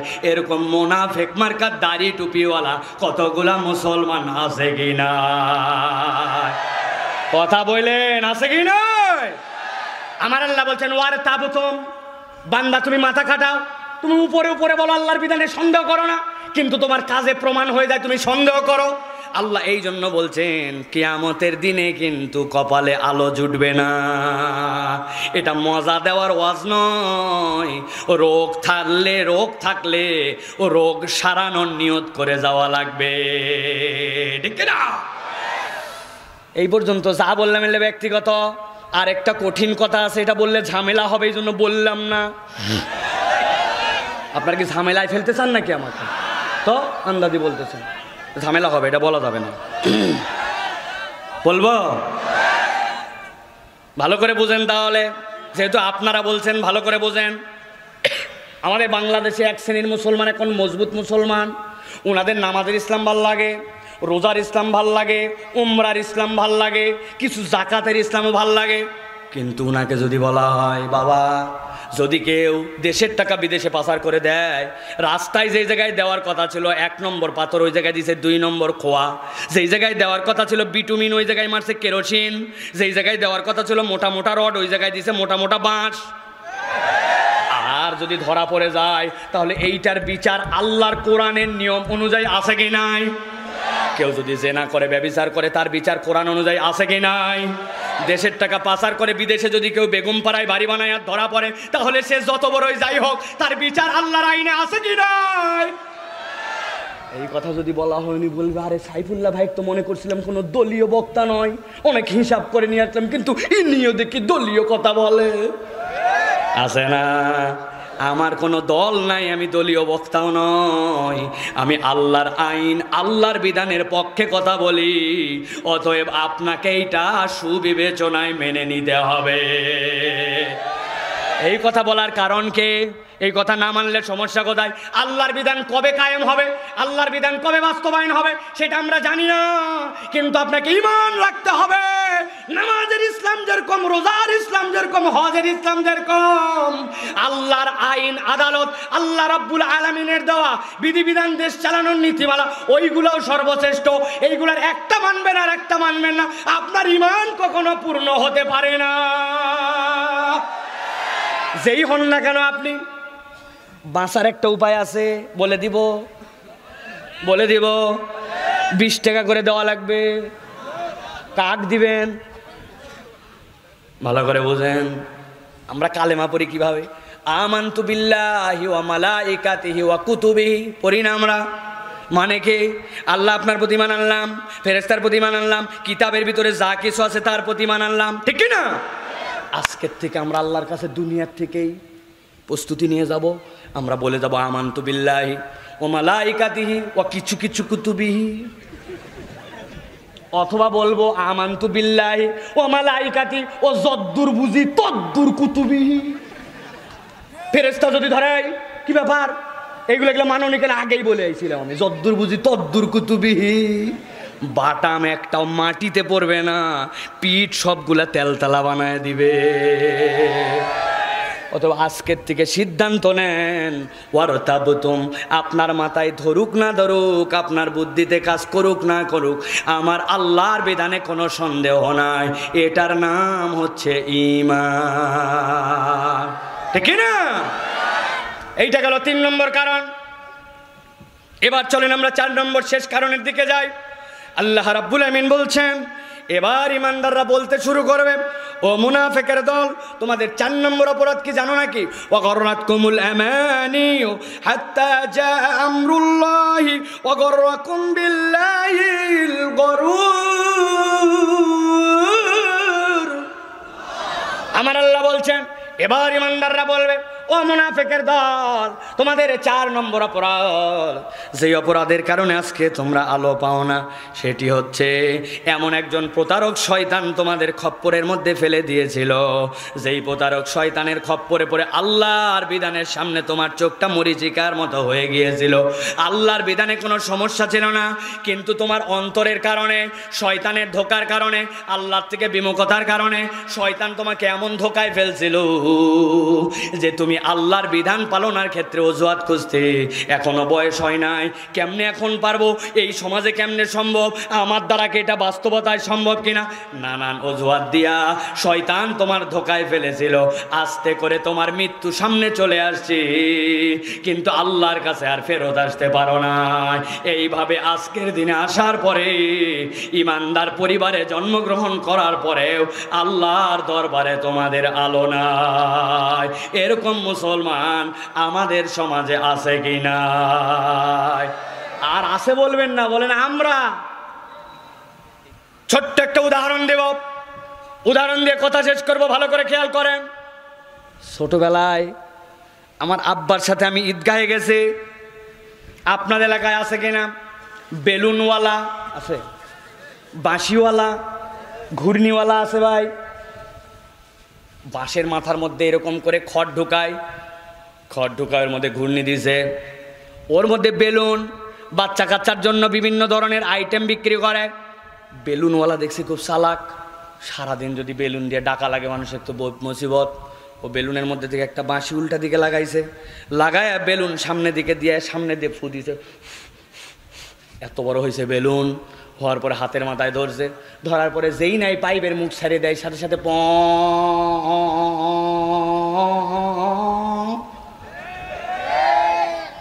এখনকার মুরব্বীরা বুঝবেন, ইয়াংরা বুঝবে না। ওই বেলুনওয়ালার কাছে আগে 1 টাকা দামের 2 টাকা দামের একটা চশমা পাওয়া যেত, কাগজ দিয়ে বের দেওয়া, সামনে দিকে লাল কালার, হলুদ কালার, পিছনে গাডার। আব্বাকে বলছে একটা চশমা কিনে দেওয়া লাগবে। আব্বা একটা চশমা কিনে দিয়েছে 2 টাকা, লাল রং। আমি গাডারটা টান দিয়ে এরকম করে দিয়ে চোখের মধ্যে ধরছি, ধরে উপর দিকে তাকায় দেখি আসমান লাল, নিচের দিকে তাকায় আব্বা লাল, বাড়িতে এসে দেখি আম্মা লাল, ভাত লাল, পোলাও লাল। খানিকক্ষণ পরে আম্মাকে বলছি 2 টাকা দেন। আম্মা আবার যেই না 2 টাকা দিছে, এবার একটা হলুদ চশমা কিনছি, যেই না হলুদ লাগাইছে, লাগাই উপরে দেখি আসমান হলুদ, বাড়িতে এসে দেখি আম্মা হলুদ, আব্বা হলুদ, ভাত হলুদ, তরকারি হলুদ, লবণ হলুদ। আমি ছোটোর থেকে একটু ক্রিটিক্যাল মানুষ, চিন্তা করছি একসাথে 2টা মজা কেমনে নেওয়া যায়। আস্তে করে চশমা অপারেশন করছি, করে ডান চোখের লালটা খুলে ডানটা হলুদ লাগাইছি, বামেরটা লালই আছে। ডানে তাকায় দেখি আব্বা হলুদ, বামে লাল। বুঝে থাকলে বলেন, বিচক্ষণ মাথায় উত্তর দেন, আসলে কি আমার আব্বা লাল? কথা বলতে হবে, আব্বা লাল, আসমান হলুদ, আম্মা কি লাল, লবণ কি হলুদ। যেটা যেরকম কালার সেরকমই আছে, কিন্তু আমার চোখের চশমার রং পরিবর্তন হয়ে গেছে। যারা আল্লাহর বিধানের পিছনে অজুহাত খোঁজে, শয়তান তাদের চোখে চশমা লাগাইছে। আল্লাহর বিধানের জায়গায় আল্লাহর বিধান ঠিকই আছে, সমস্যা হচ্ছে আপনার আর আমার চোখ আর অন্তরে, ঠিক কিনা? এখন আপনার আমার এই চোখ আর অন্তরের মধ্যেকার চশমা সরানো লাগবে কিনা? সিদ্ধান্ত নেন, লাগবে কিনা? একদম শুরুতে চলে যান আমার আলোচনার। ইয়া আইয়ুহান নাস কদ জাআতকুম মাউইযাতুম মির রাব্বিকুম ওয়া শিফাউল লিমা ফিস সুদূর ওয়া হুদাও ওয়া রাহমাতুল লিল মুমিনিন।